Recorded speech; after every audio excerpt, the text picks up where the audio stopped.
bersama-sama membaca dan merenungkan firman Tuhan yang telah saya pilih dari pertama Yohanes pasal yang kedua ayat yang ketiga sampai ayat yang ke-11. Pertama Yohanes pasal 2 ayat yang ketiga sampai ayat yang ke-11. Jika kita sudah menemukan bagian Alkitab kita, mari kita tetap membiarkannya terbuka dan kita satu dalam doa meminta pertolongan dari Tuhan. Kita berdoa. Allah Bapa dalam kerajaan surga, pada kesempatan ini kami akan membaca, merenungkan bagian dari firman-Mu. Tuhan berkati kami semua, berkati hamba-Mu yang akan menyampaikannya, beri hikmat-Mu agar hamba-Mu boleh berkata-kata sesuai dengan kehendak-Mu. Berkati setiap kami yang akan mendengarkan, biarlah Roh Kudus-Mu berkuasa atas kami, agar kami boleh mengerti firman-Mu. Buka hati dan pikiran kami. Ini doa yang kami sampaikan, di dalam nama Tuhan Yesus kami berdoa. Amin. Pertama Yohanes pasal yang kedua, ayat yang ketiga sampai ayat yang ke-11. Dan inilah tandanya bahwa kita mengenal Allah, yaitu jikalau kita menuruti perintah-perintahnya. Barang siapa berkata, aku mengenal dia, tetapi ia tidak menuruti perintah-perintahnya, ia adalah seorang pendusta dan di dalamnya tidak ada kebenaran. Tetapi barang siapa menuruti firman-Nya, di dalam orang itu sungguh sudah sempurna kasih Allah. Dengan itulah kita ketahui bahwa kita ada di dalam Dia. Barang siapa mengatakan bahwa ia ada di dalam Dia, ia wajib hidup sama seperti Kristus telah hidup. Saudara-saudara yang kekasih, bukan perintah baru yang kutuliskan kepadamu, melainkan perintah lama yang telah ada padamu dari mulanya. Perintah lama itu ialah firman yang telah kamu dengar, namun perintah baru juga yang kutuliskan kepada kamu telah ternyata benar di dalam Dia dan di dalam kamu. Sebab kegelapan sedang lenyap dan terang yang benar telah bercahaya. Barang siapa berkata bahwa ia berada di dalam terang, tetapi ia membenci saudara-saudaranya, ia berada di dalam kegelapan sampai sekarang. Barang siapa mengasihi saudaranya, ia tetap berada di dalam terang dan di dalam Dia tidak ada penyesatan. Tetapi barang siapa membenci saudaranya, ia berada di dalam kegelapan dan hidup di dalam kegelapan. Ia tidak tahu kemana ia pergi karena kegelapan itu telah membutakan matanya. Jemaat yang sama dikasihi oleh Tuhan, pada saat ini teknologi sudah berkembang sangat pesat dan itu sangat membantu dalam berbagai bidang. Misalnya dalam bidang kesehatan, sudah banyak teknologi yang bisa mendeteksi penyakit seseorang. Misalnya saja foto ronsen. Jika ada yang pernah melihat alat ini atau pernah menjalani foto ronsen, pasti tahu kegunaan akan alat ini.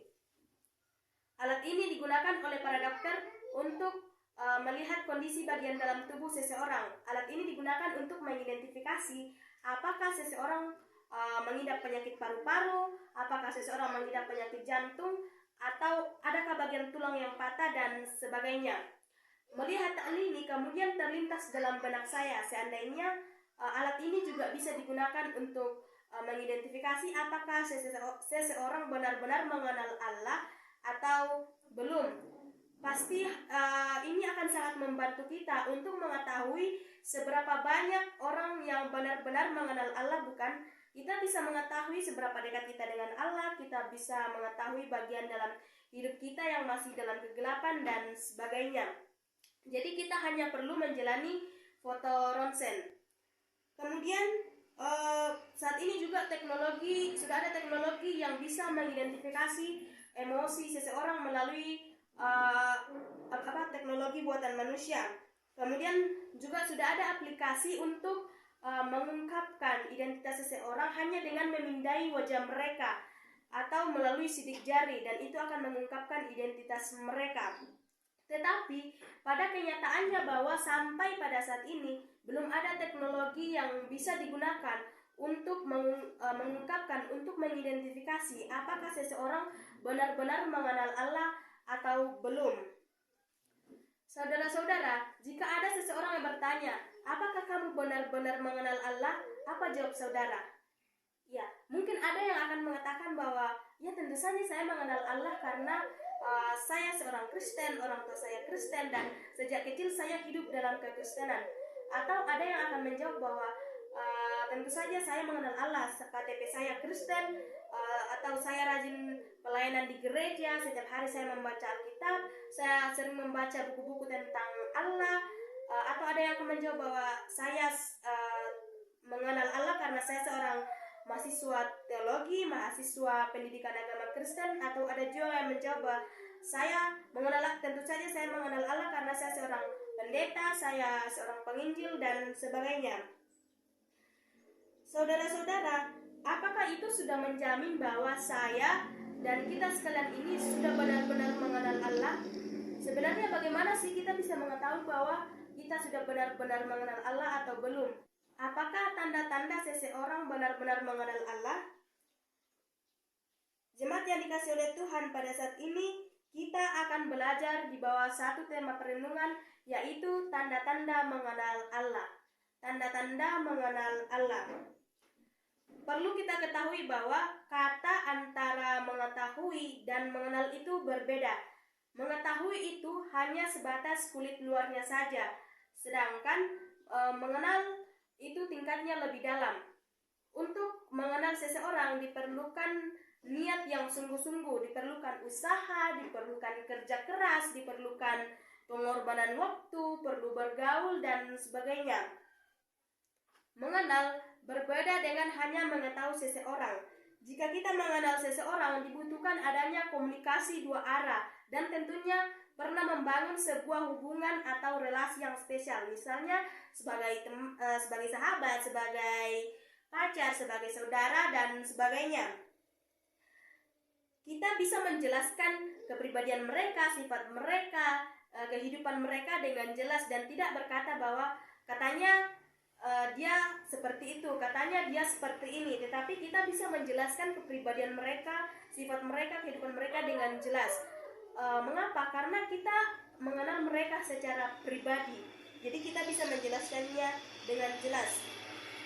Namun berbeda jika kita hanya mengetahui seseorang dan orang itu tidak mengetahui siapa kita. Misalnya saya tahu siapa itu Ria Ricky, seorang TikToker yang terkenal, atau saya tahu siapa itu Lucinta Luna, Raffi Ahmad, Lee Min Ho, dan lain-lainnya. Tetapi mereka tidak mengetahui siapa saya karena kami tidak saling kenal. Karena kami belum pernah bertemu sebelumnya, apalagi mau membangun sebuah hubungan. Hal ini juga sama dengan mengenal sosok Allah kita. Apakah saat ini kita sudah benar-benar mengenal Allah atau hanya sekedar mengetahui siapa itu Allah? Dalam pembacaan kita ini, kita akan bersama-sama mempelajari dua hal tentang tanda-tanda mengenal Allah. Apakah saya dan saudara-saudara sudah benar-benar mengenal Allah atau baru sekedar mengetahui siapa dia? Jangan sampai kita sebenarnya baru sekedar tahu siapa itu Allah, tetapi kita belum tahu, kita belum mengenalnya lebih dalam. Bagian yang pertama yaitu dalam ayat yang ketiga sampai ayat yang keenam, yaitu melakukan perintah-perintahnya. Melakukan perintah-perintahnya.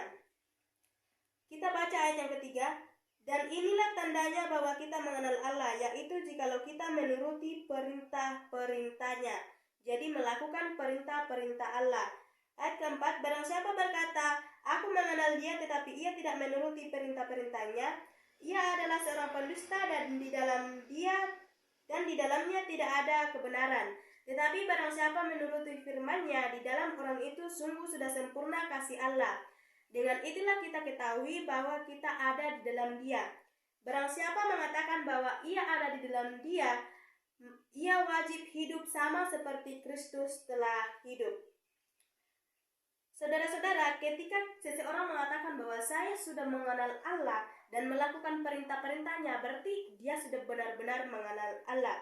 Tetapi ketika seseorang mengatakan bahwa saya mengenal Allah tetapi tidak melakukan perintah-perintahnya, ia adalah seorang pendusta dan di dalamnya tidak ada kebenaran. Jadi dia hanya sekedar mengetahui siapa itu Allah tetapi tidak mengenalnya.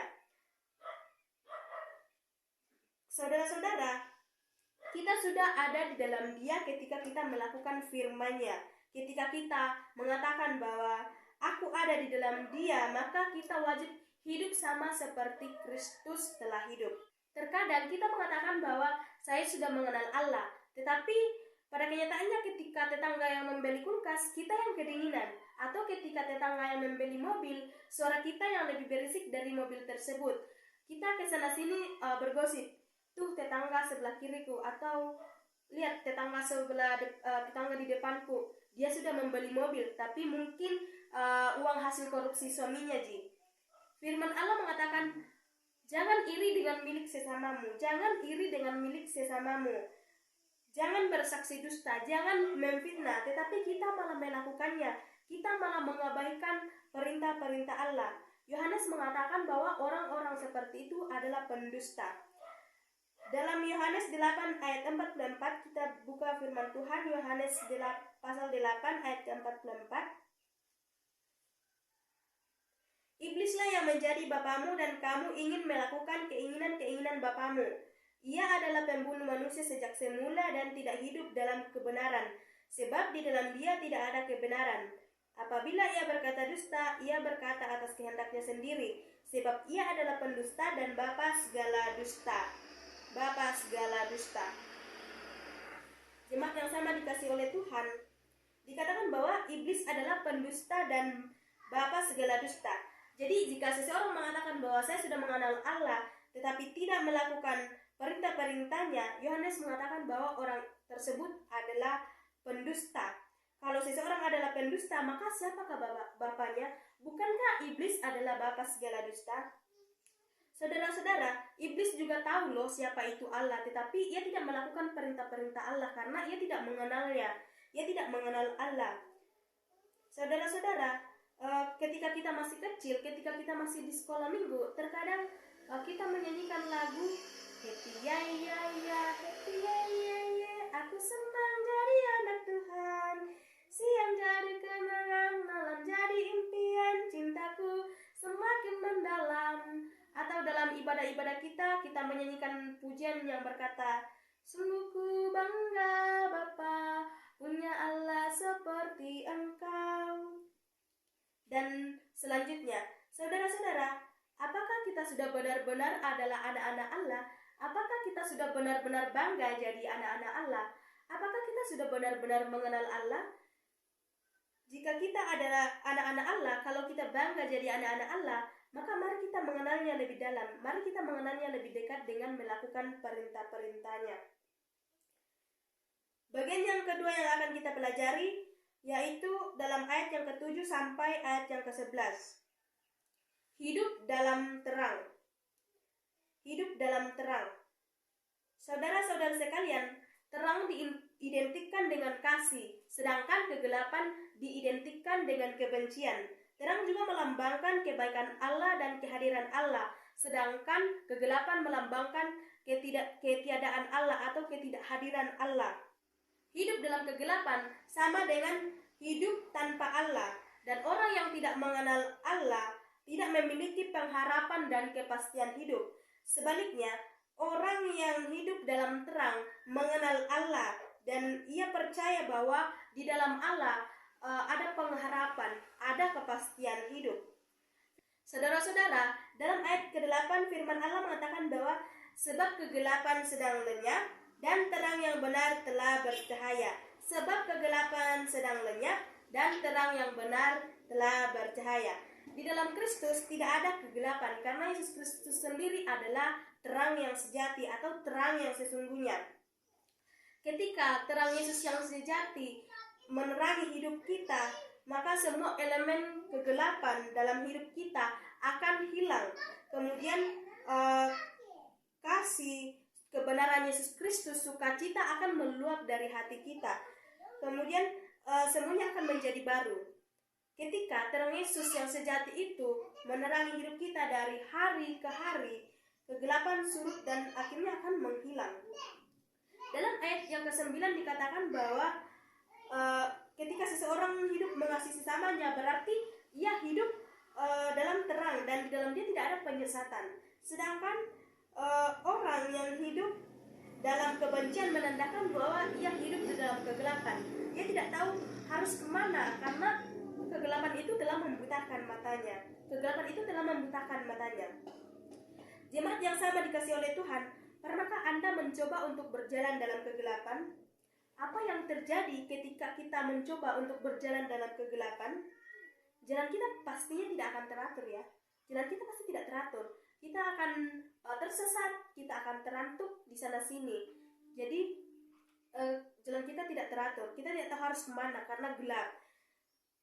Orang Kristen ketika menghadapi masalah di dalam hidupnya akan selalu percaya pada Allah, akan selalu mengatakan bahwa saya percaya Allah pasti buka jalan, atau akan mengatakan bahwa saya percaya Allah tidak akan pernah meninggalkan saya.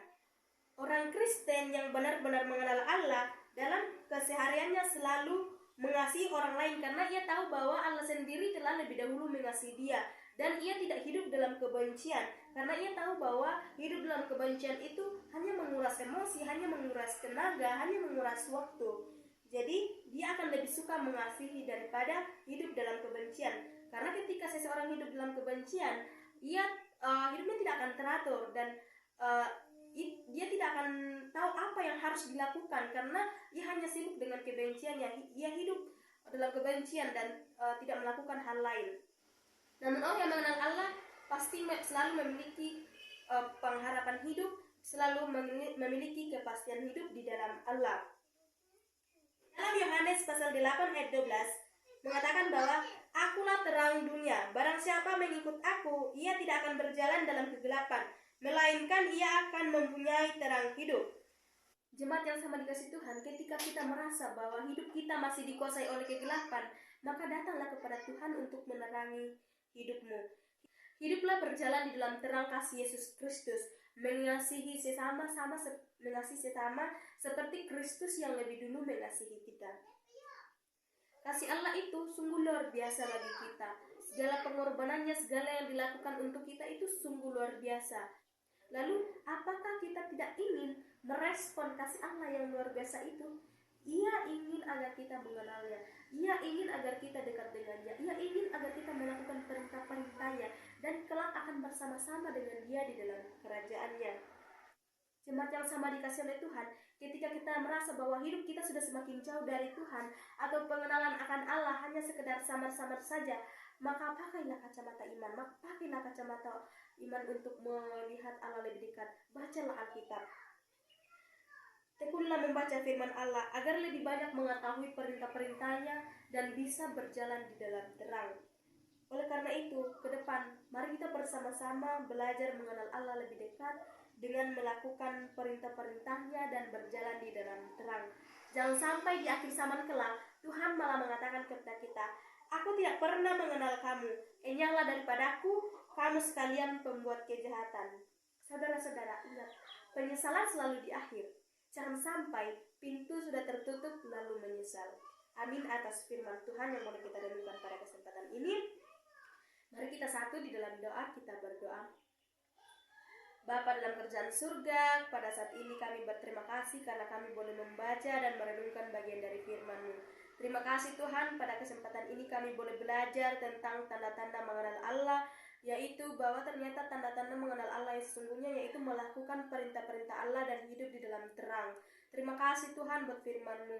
Kami berdoa, kiranya Roh Kudus-Mu yang akan memeteraikannya dalam hati dan pikiran kami masing-masing, agar kami tidak hanya sekedar sebagai pendengar-pendengar, tetapi firman-Mu akan kami jadikan sebagai pedoman hidup kami setiap hari, dan kami bisa menjadi pelaku-pelaku firman yang baik. Terima kasih, ini doa kami yang kami sampaikan di dalam nama Tuhan Yesus. Amin.